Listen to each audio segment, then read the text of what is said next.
What does it truly mean to serve? Is leadership about power or about responsibility? Welcome to Your Stewardship, a compelling new radio program that shines the spotlight on individuals in positions of service and the impact they've made or are still making on the people they serve. From public officials to community leaders, from the health sector to education and beyond, we ask the tough questions. Have they been accountable? Have they delivered? Have they truly served? This is more than just a conversation. It is a moment of reflection, transparency, and truth. Join us as we explore real stories, real challenges, and real outcomes, because stewardship is not just a title, it's a duty. Your stewardship, service, accountability, and impact.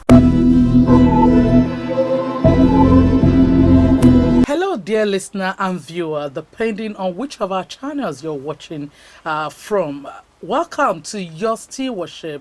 My name is Remy Allen. Stewardship is a program where we ask the important questions. What did those entrusted with leadership do with that privilege?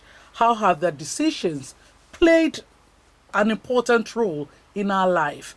How has it played an important role in the nation and communities at large? Have they justified the confidence reposed in them?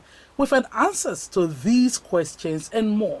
Today, our focus is on Engineer Ifeoluwa Oyedele, an accomplished electrical engineer, power sector expert, entrepreneur, former executive director of engineering and technical services at the Niger Delta Power Holding Company, founding member of the All Progressives Congress, former world president of the University of Lagos Alumni Association, and a two-time governorship aspirant in Ondo State. But beyond the impressive CV, what does Engineer Ifeoluwa Oyedele's stewardship reveal about leadership, accountability, and public impact?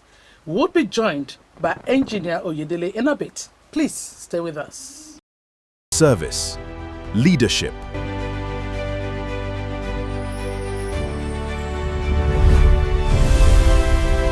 Join us on this journey of discovery, real accountability. Leadership is about responsibility. Every life is a stewardship. Discover practical lessons on leadership and real accountability. Scrutinizing the impact on the people. Ensure that our people come first. We are uncovering the stories of progress. This is Your Stewardship. Yes, on Your Stewardship today, we are being joined via Zoom by Engineer Ifeoluwa Oyedele. Great to have you on the program, Engineer Oyedele.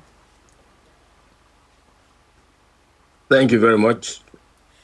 All right, Engineer, for those who only know you from politics or as a professional, who exactly is the man, Ifeoluwa Oyedele, behind the titles? The man is Ifeoluwa Oyedele, and I think that's just who I am. I'm just me. Before venturing into politics, at what point did you decide public service was the next chapter in your life?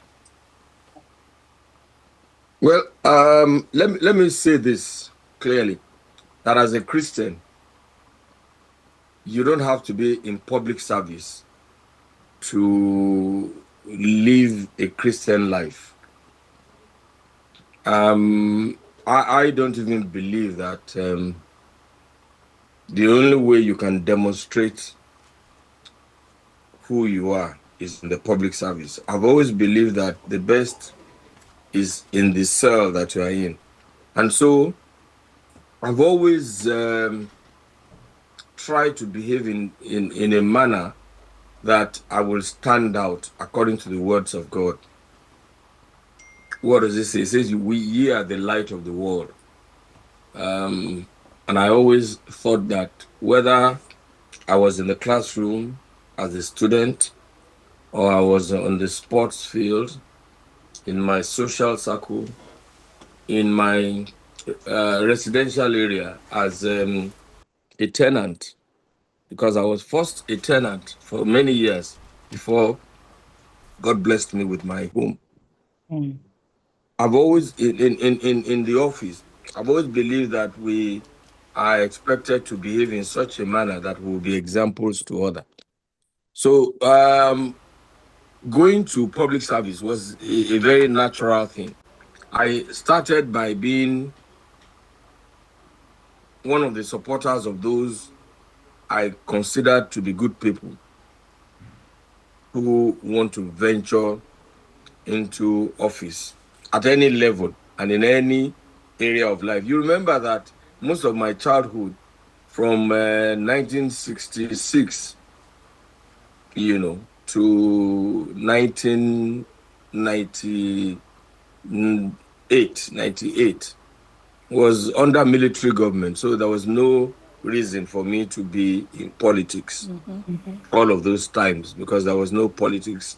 There was no democratic governance in Nigeria at the time. So we were all under military, one military regime or the other. And I didn't think that the only way or the only place where you can demonstrate who you are is in the. And I remember that I can say this with all sense of humility, that even in my secondary school, I was an example to many people. I mean, I pride myself by saying that from Form 1 to Form 5, nobody had any reason to punish me, unless if it was a corporate punishment. That is, if the whole house or the whole class, was good, I mean, if the punishment was meted out to a whole class. And I remember that most people used to call me Cory.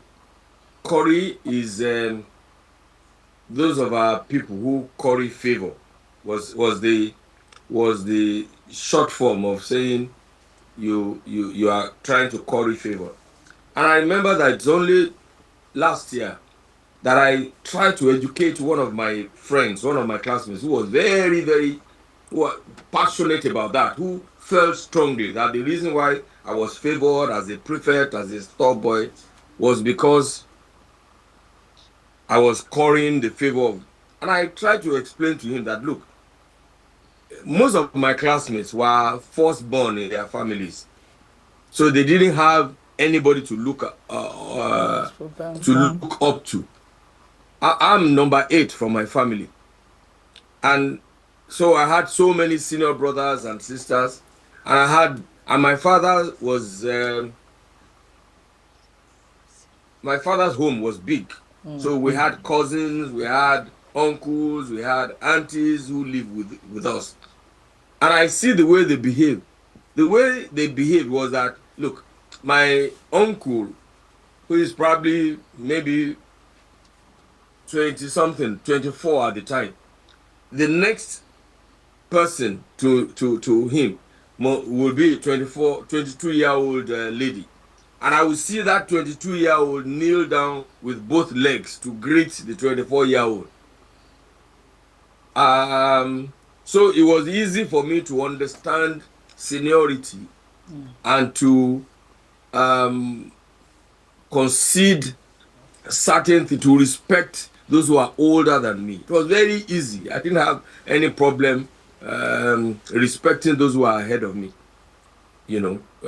So I think those are some of the things that guided the way I behaved in school. Like I said, but coming back to your question, it was very easy for me to try. In actual fact, I think I was pushed into public service because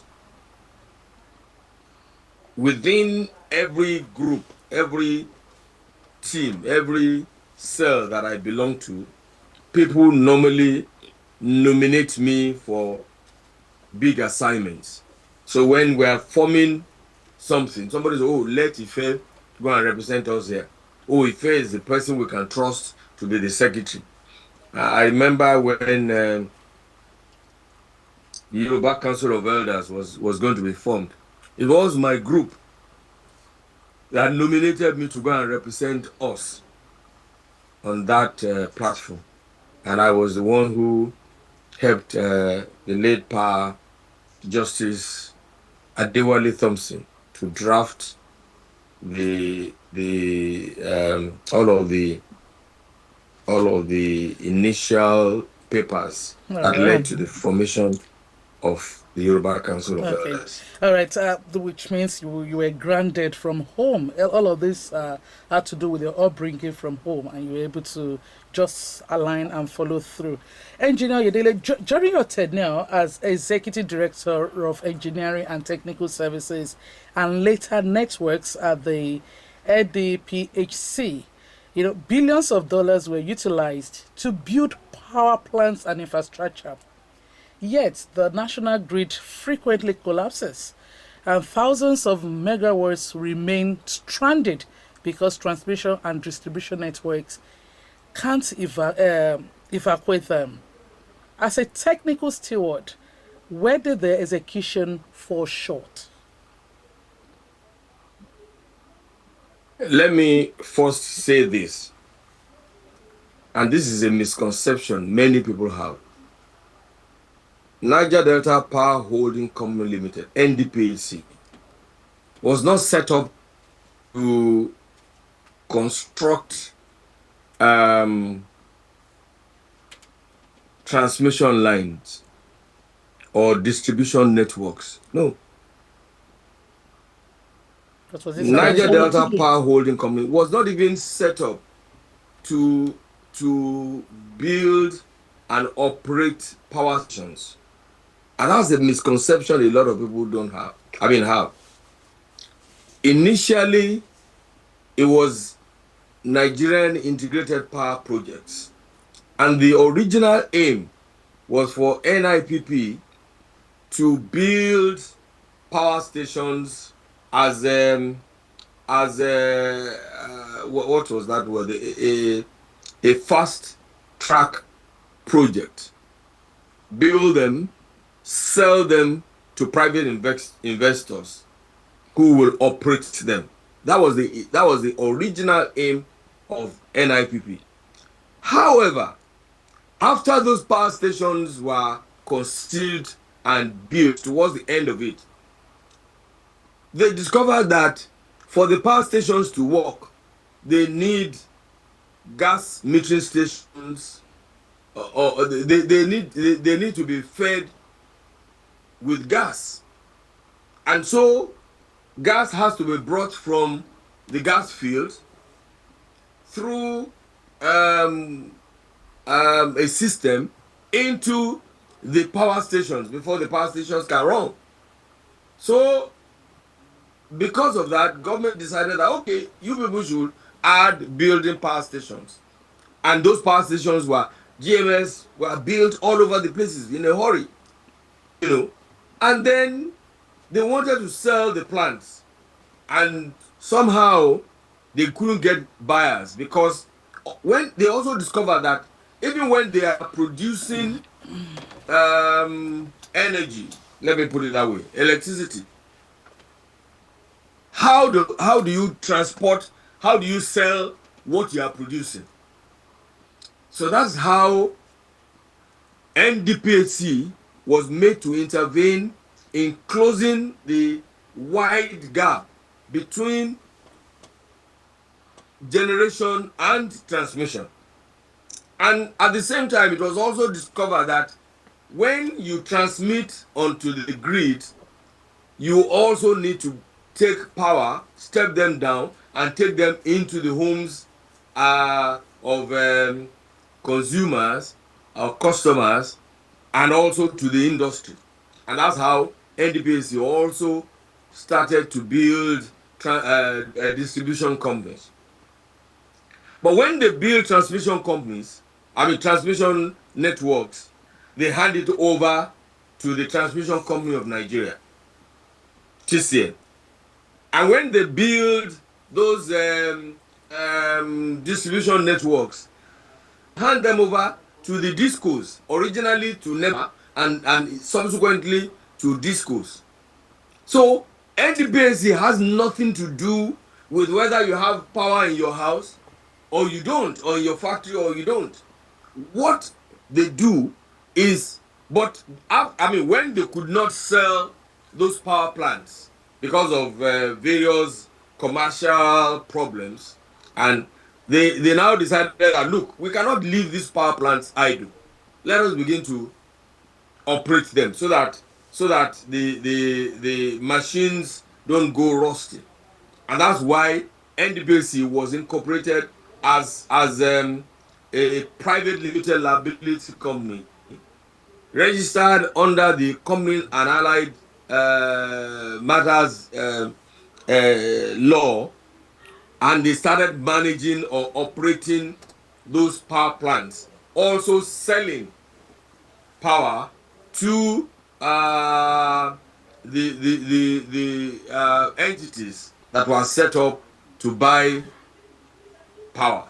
Okay. So this is a misconception. And a lot of people think that, oh, NDPSC, But let me also make a very profound statement. Okay. If you take away the contribution of NDPSC from the electricity network you have in Nigeria now, you will have darkness in Nigeria. That is, remove all of the transmission lines built by NDPSC and the distribution networks built by NDPSC, and see what will happen to Nigeria. Nigeria will be in total darkness. I can tell you that. Okay. All right, you're telling us that. But we are also aware that the NDPHC built numerous injection substations. And these substations sit idle because local discos refuse to take over. Or maybe it's for lack of financial capacity to maintain them. Look. Let me just ask you a question. If I were to today, if you are a student and I buy books for you, I buy a bag for you, I buy books for you, and you don't read that book, how can I be The head responsible. held responsible for buying for your not going to school, for your not using those books to reading those books? But we must find a way to be homeless. No, if you are to be homeless today, and I decide that, oh, let me buy for Mrs. Allen, let me build a 3-bedroom bungalow, and you refuse to move into the bungalow, to use the bungalow, how can you hold me responsible for that? Look, the electricity network has been privatized. The discos are owned by different entities, and therefore it is their duty to operate. And they were supposed to take over these networks, these injection substations. Look at it. If somebody were to buy a car for you today, and that car does not have tires, are you going to sit down and say, oh, because my car does not have tire, I'm not going to drive it? Okay, you're talking about...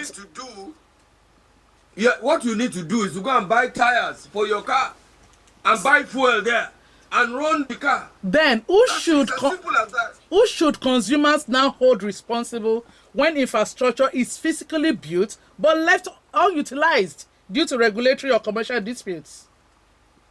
I mean, look, you should hold, for me, as far as I'm concerned, before the signing into law of the Electricity Act 2023, you should hold NEC responsible. NEC is the body authorized by law to supervise and the industry. So if you don't have, what I see is that many Nigerians don't complain to the appropriate authority. They just sit down and grumble and grumble. Let me give you an example. If you, and I'm sure that you have such an experience, as a married woman, when you got married, you are expected to change your name. If you take your marriage certificate to OSRC, the first thing they will tell you to the bank, to change your name from Mrs. Oyedele to Mrs. Allen. Say, you're actually close. Ayodele. Okay, Miss Ayodele to Mrs. Allen. The bank will ask you to go and do a publication in a newspaper, to go and do to go and Affidavit. swear to an affidavit Yes. and to bring a police report. I have challenged that. I have said that, look, when a woman gets married, you don't need an affidavit to prove that you are married. You don't need a publication in the newspaper to prove that you are married, or a police report. All you need is your marriage certificate. Now, if the bank or your employer don't trust your marriage certificate, or they want to verify that marriage certificate is genuine, what are they supposed to do?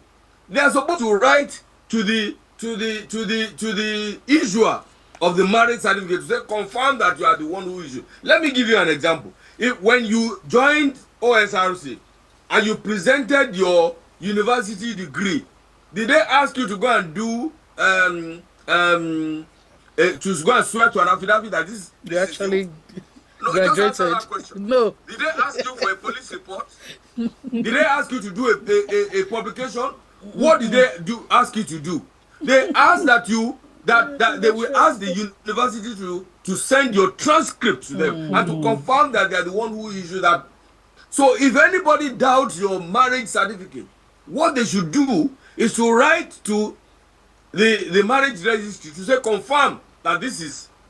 Do you understand what I'm saying? I do. Now, how many women, you women, you go about saying you want to be equal to men, you want to do affirmation of this, and those things that affect your life, that affect your liberty, that affect your integrity, you don't fight about it. These are things that the women's society should write to CBN or go to court and say you are discriminating against us. Do you understand what I'm saying? I do. So many of us sit down. If you don't have power supply in your house, you sit down and you fold your arms. You say, we don't go run. What you know, if somebody comes to remove, look, in my house, they come all the time. They say they want to check my meter. And I say, go and check it. You know, and they will come and go. And I've asked them, why are you checking my meter? Do you think somebody of my stature will bypass the meter? Do you understand what I'm saying? I do. I remember that we had a transformer to our house, and someday they said that we can no longer charge our meters, and they have to we have to pay as bulk supplier. I said, how? I wrote a letter to NEC. And of course, because the Lagos State government has their own company, I also wrote them to say, look, you cannot ask me if I bought a transformer so that you can do your work. You can ask me to pay extra because I helped you. When I bought the transformer, I handed it over to the disco. So even the disco should be paying me for helping them for investing in the capital of the. So the point I'm trying to make is that we, the citizens of Nigeria, are not doing what we ought to do. We have to challenge the system and ensure that those who are by law supposed to render services to us, they render those services to us. All right. At least by the virtue of this interview, a lot of people will know where to channel their grievances now. All right. You deserve. You're tuned to your Stewardship on Orange 94.5 FM and OSRC Television, depending on which of the channels you are following us from. Thank you for being a part of the program. We'll take a moment and return shortly to continue the conversation. Please do stay with us. Service. Leadership.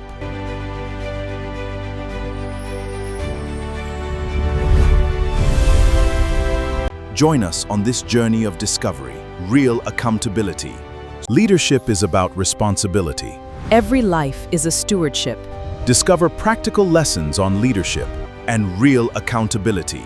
Scrutinizing the impact on the people. Ensure that our people come first. We are uncovering the stories of progress. This is your stewardship.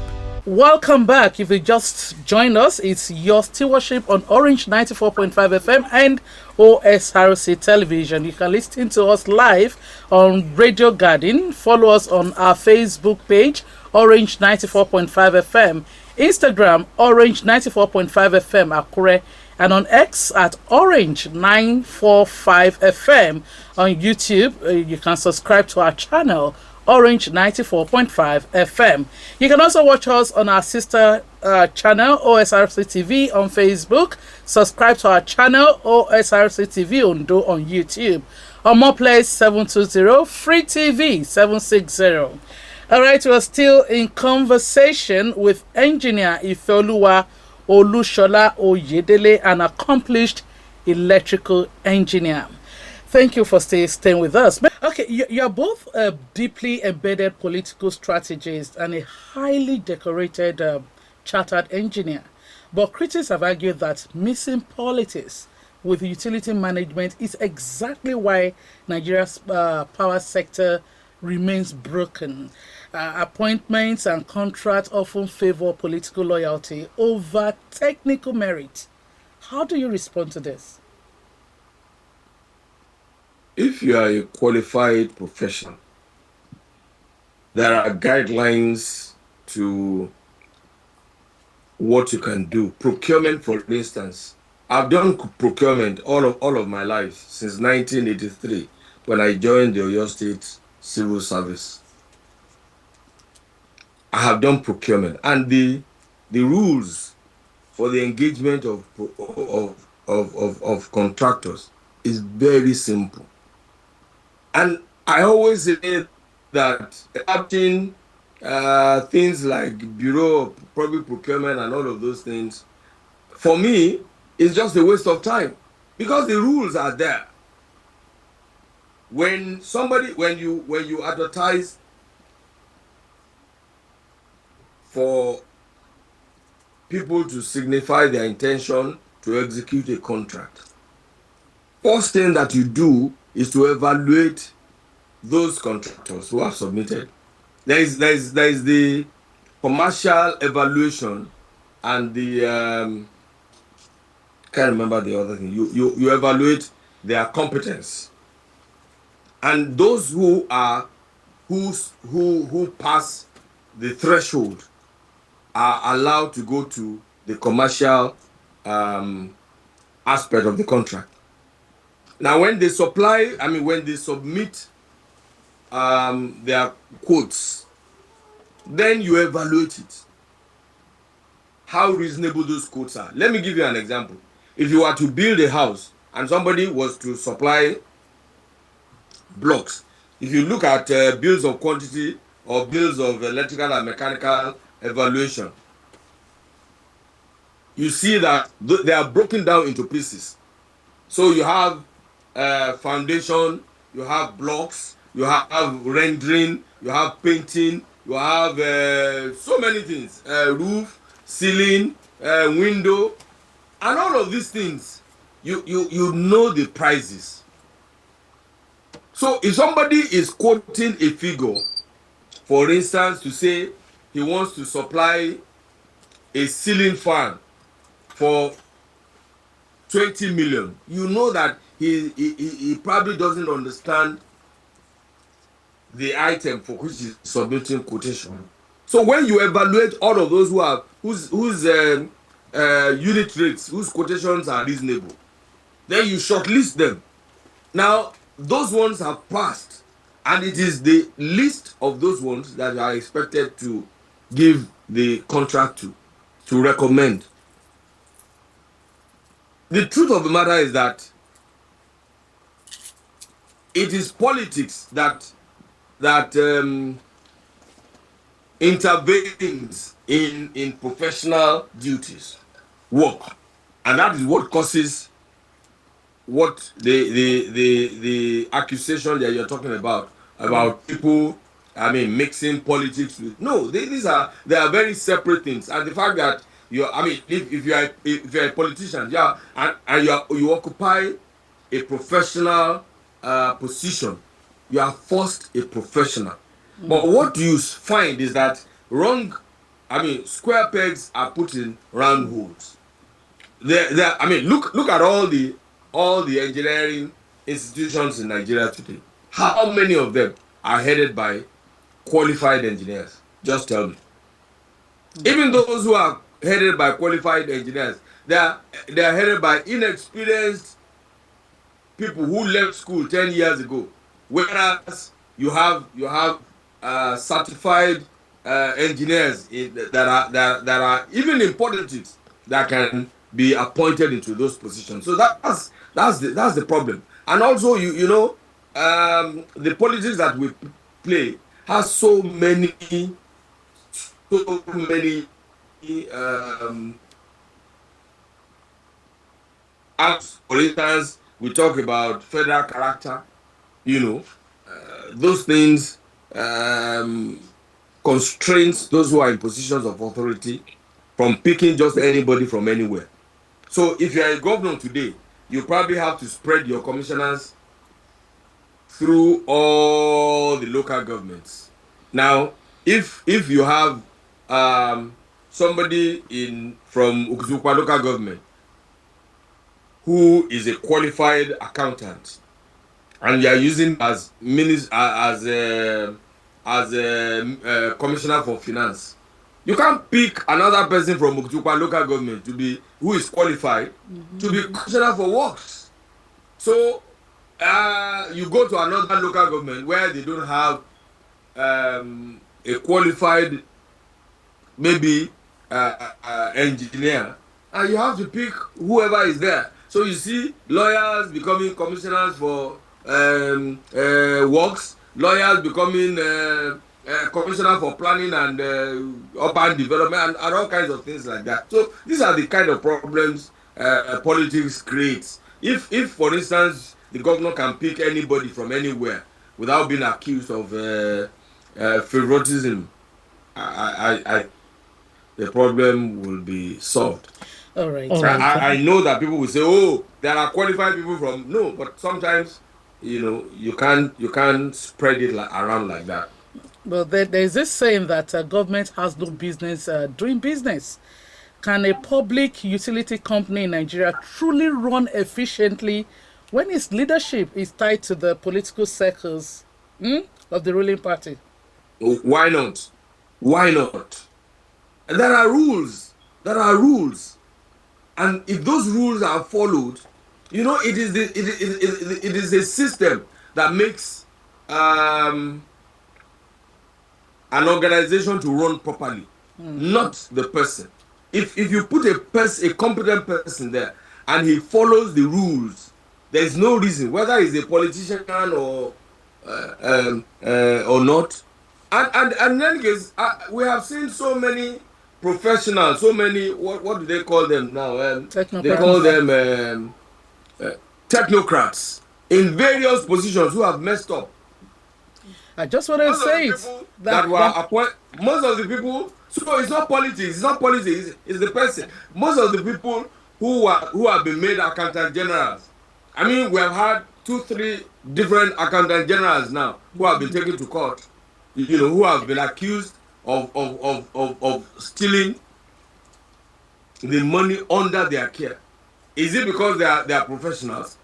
Is it because they are politicians? Most of them are not politicians, they are civil servants. So what makes them to do those evil things that they do? So what happened to the rules? And I have seen, what happened to the rules? Exactly. So it is those who should ensure that the rules are followed that we need to. You served as the pioneer chairman of the Ondo State Power Company, and your maternal roots are in Okitipupa local government. You are well aware that for years, Southern Senatorial District of Ondo State suffered catastrophic decade-long blackout. How do you reconcile your high-level national achievements in the power sector with the prolonged darkness that plagued communities right in your home state?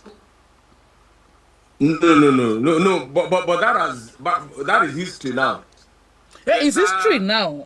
Thank God. Sorry. It's history It's now, history thank now. God, but And it was for a long time. that is my accomplishment. That's my accomplishment. Oh. You know.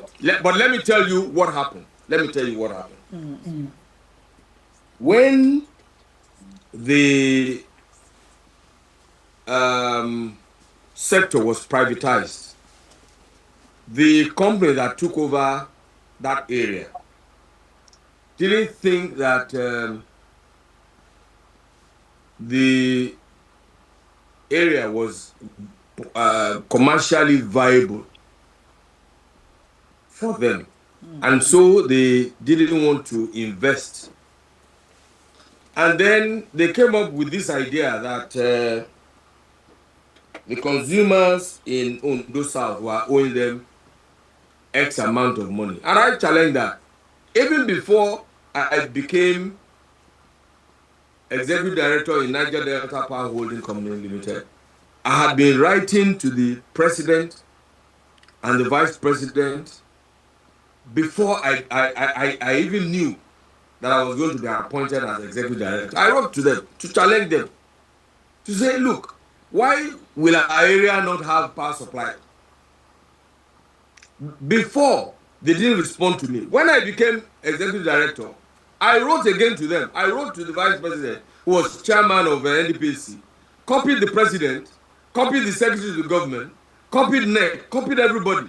And they invited me to so many meetings. And they also invited Benin Disco at the time. And Benin Disco was saying they were owing them money. And I said, look, Ondo State, Southern Central District cannot owe you money. And that's the truth. You have to produce the individual invoices of all the consumers because they contracted supply from you individually, not as Ondo State. So you have to produce the invoices that you issued to those people and that did not that they refused to pay. Of course, they were not able to produce that. But eventually, the vice president at the time, Professor Yemi Oshubaju, said, look, this is your area. Find something to do. And that was how we came up with the idea. That there were two sides to it. Because the network, the distribution network there had been abandoned. Many of the poles had fallen down. The cables had been stolen. Transformers were vandalized and misused. So that was the reason why we intervened by reconstructing the distribution networks in Oktupa local government, in the Relay local government, in Neseodu local government, in the Laje local government, in Udigbo local government, you know, and we started rebuilding, supplying transformers, building injection substations in Jagba, in Irele. I mean, repairing, refurbishing the one in Irele, building a fresh one in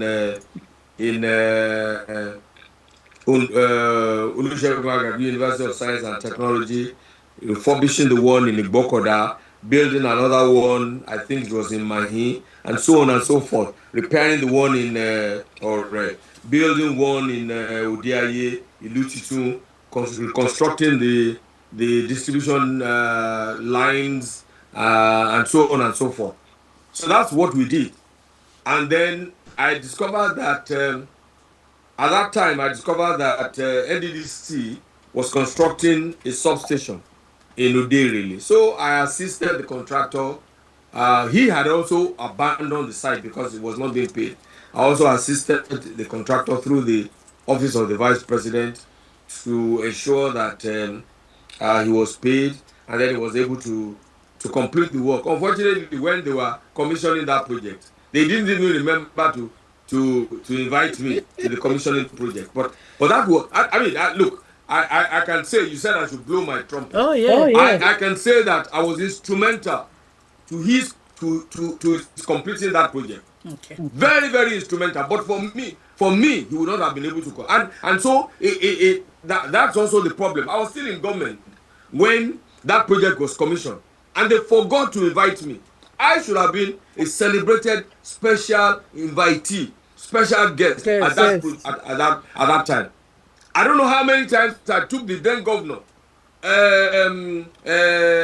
Rotimi Akeredolu, and the then deputy governor, Mr. Bola Ajayi, to that site. I took them to Abuja. I did everything. I went to the vice president to put pressure on him to call. I mean, there were times I would be in the vice president office and he would call NDDC to ensure that the contractor was paid. He, especially when he had variations and fluctuation costs to pay. You know, I don't want to talk about those things, but that's what happened, and that's how we were able to restore electricity to the entire Ondo Southern Central. Even 2 years, the contract that I engineered to be awarded, 2 years. Some of them are just being completed now. Okay. Irele, for instance, the substation, the injection substation in Irele has just been completed. The expansion of the network in Otukwa local government has just been completed. You know, so I mean, a lot was done, you know, to bring power. But you see, the truth of the matter is that there are so many parts of the country that suffer the same fate. You know, for instance, if you go to our polytechnic, Ifon in Ose right now has been without light for so long. well, the truth of the matter is that I refurbished the substation in Ifon. I refurbished that substation. The people should have put pressure on Benin Disco to connect them. You understand what I mean? And what happens is that when you don't connect, when you don't put supply on these networks, the people go there and vandalize it. And I've said to the people, if my father built a house for me, and I'm in that house, I cannot sit down and allow people to come and remove my switches or my windows or my doors. It is the duty when I started engineering as a contractor. In those days, when I was doing local government areas contracts under NEPA and the Federal Ministry of Power at the time, when we take our equipment, our materials to a town to say we have been awarded a contract to refurbish or to bring power supply to your town, we drop it in the palace of the king and they provide security for it. How come? Do you know how many times I had to ask that we go back to Otukwa, to Irele, to Odiaye, to refurbish or to repair networks that were damaged? What are the people of the town doing? Well, thank God, like you said. They are the beneficiaries. Yes. Sorry? I said, thank God, like you said. That is over now. They should watch over their transformers. Exactly. It's very important. They should use their hunters to prevent people from going to damage their transformer, vandalize their transformer. All right. It is the duty of every Nigerian to protect that. Exactly. You have aspired to become governor of Ondo State more than once. What was driving you? And is that dream still alive? Let me ask you a question. And you can ask those, are you satisfied with where we are in Ondo State today? Are you satisfied? Return. In terms of infrastructure, in terms of education, in terms of health, in terms of sports, just name it. Are you satisfied? It's a dream. People talk about governor still alive. No. People talk about the past governors. The last governor we have in Ondo State is Olusegun Agagu. Unfortunately, he's not in our party. The last governor we had in Ondo State is Olusegun Agagu. After development stopped in Ondo State, after Olusegun Agagu, I challenge anybody to argue that with me. Ondo State is perhaps the only state in Nigeria today where we don't have public power supply. Look at the state of our airports. Are you proud of that airport? All of the states that came before us, all of the states that didn't have airports before us, go fly to their states and see the kind of airports that you have in Enugu, in Akwa Ibom, in Benin, even in Ogun State, even in Ekiti. What are our leaders doing? How is that satisfactory to them? Ondo State is perhaps the only state today where we don't have a single stadium. How can our people, how can our young people have a place to vent their youthfulness? Okay, How? so There's no what? recreation in the entire. Look at the state of the hospitals. Okitiwukpa General Hospital, built in 1956.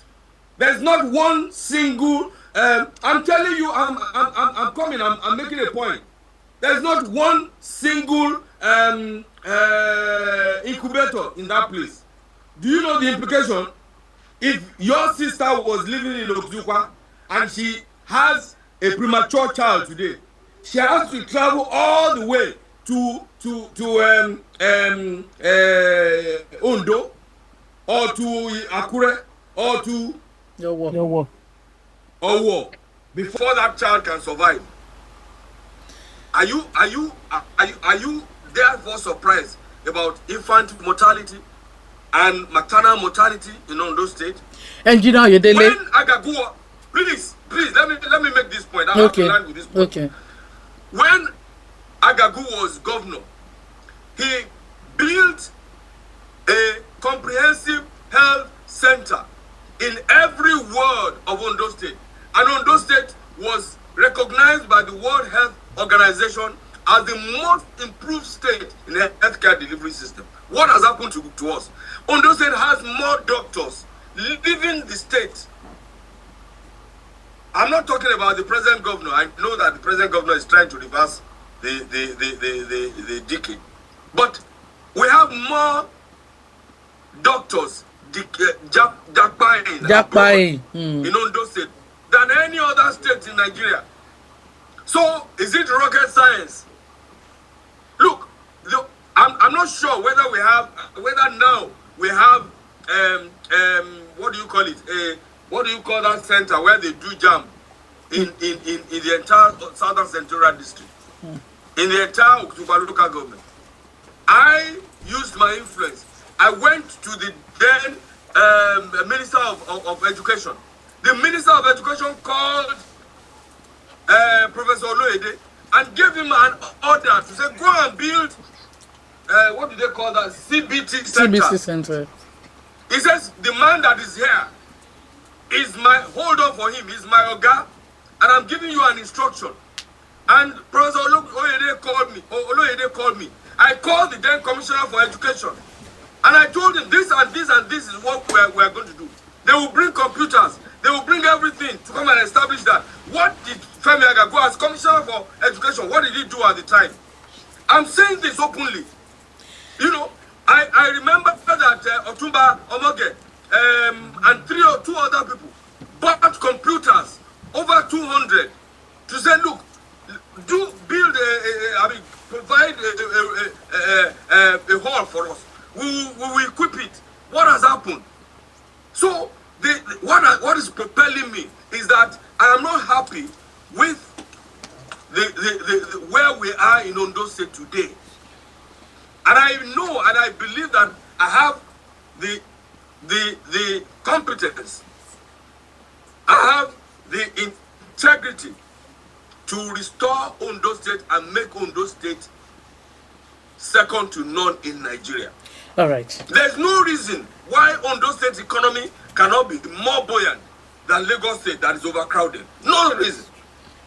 Look at how many years we have been on deep sea port, on Olukola. Since Agagu left, only this governor has tried now to revive it. Look at the state of our roads. Look at the state of our roads. The last time I went home, between Ore and Okituba will take you, I mean, that's a journey of 20 minutes. it will take you more than 2 hours. All right, because of our time, it's safe to say that you still have the dream alive to become the governor of Ondo State. No, it's not. Look, it's not about dream. It's about look. All of us should be concerned. Yeah. You understand what I mean? One, we have a governor on the seat now. We must all help him to achieve the goal. Okay. And so we encourage him to do those things which he is doing faster, give him ideas, support him, and so on and so forth. Render services where we do. But apart from that, it is the people of Ondo State, the elite and the people who will say, look, we trust this man. Let him come and lead us. Okay. It's not about sitting down and making noise. When you bring the wrong people, I mean, you get the kind of results you're leadership. having. Many professionals, avoid politics because they believe it compromises principle. Do you agree, or can one remain completely ethical in Nigeria politics? I totally disagree with them. And I believe that unless good people go into government, we cannot get a better nation. So whether you are a professional, and I always argue with people that politics does not create bad people. It is bad people who go into politics that create problems. So today you have bad doctors all over the place. We have seen cases of doctors who molest their patients, who do unprofessional things. What about lawyers? I mean, there's a senior advocate of Nigeria now who's being prosecuted for allegedly trying to take ownership of the property of a client. What about the civil service? What about in customs? What about teachers? I mean, we have seen so many cases. What about broadcasters? What about artists? So people are bad not because of politics. They are bad because of their poor upbringing, poor background, value system, and so on and so forth. Finally, when your stewardship is being assessed many years from now, what do you hope will be the verdict? Just a word. I want to be remembered as a man who fears God, who loves humanity, who is a man of integrity. All right. Who is a man who tries to be as perfect as our God, because our God says, be ye perfect, just as your Father in heaven is perfect. I want to be reminded to be remembered as a good man, as a kind man, as a man who gives whatever he likes to make life better for his fellow human beings. All right, Engineer Oyedele, thank you very much indeed for your time on your stewardship. Thank you very much. And many thanks to you, our listener and viewer, for joining us today. Join us again next time. Until then, remember, leadership is temporary, but legacy is lasting. I am Remy Allen. Special thanks to the producer, Femi Ayekomilogmo, associate producer, Obi Chukwemeka Oti, and all the crew members, including Bimbo. Until we meet again next time, bye for now and remain blessed.